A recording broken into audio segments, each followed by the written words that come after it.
In today's video, I'm going to show you exactly how to fix the Steam error E502 quickly and easily. This is a really common issue that usually shows up when Steam servers are overloaded or your connection isn't syncing properly. But don't worry, there are a few simple steps you can follow to get things working again. Make sure you watch all the way through so you don't miss any of the fixes, and if this helps you out, don't forget to hit that like button and subscribe for more simple tech tutorials just like this. Alright, let's jump right in. The first thing you want to do is completely close Steam. And I don't just mean clicking the X button, you need to make sure it's fully shut down in the background.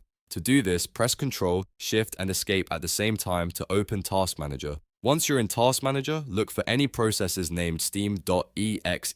You might see more than one, so make sure to select each one and click End Task. This ensures Steam is fully closed and not running anything in the background that could be causing the error. Once you've done that, wait for about 2 to 5 minutes. This might sound simple, but it actually matters. The E502 error is often caused by Steam server overload, so giving it a few minutes allows things to settle on their end. After waiting, go ahead and reopen Steam and try whatever you were doing again, whether that's logging in or accessing the store.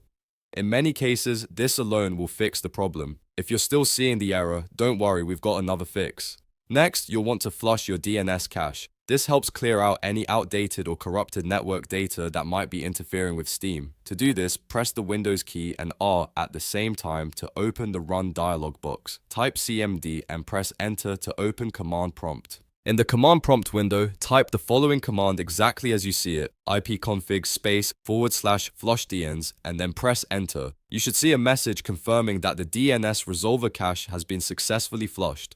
Once that's done, restart your computer. This step helps apply the changes properly and ensures everything starts fresh. After your PC boots back up, open Steam again and check if the error is gone. In most cases, one of these methods will fix the Steam error E502, especially if it was caused by server issues or temporary connection problems. And that's it. You've successfully fixed the Steam error E502.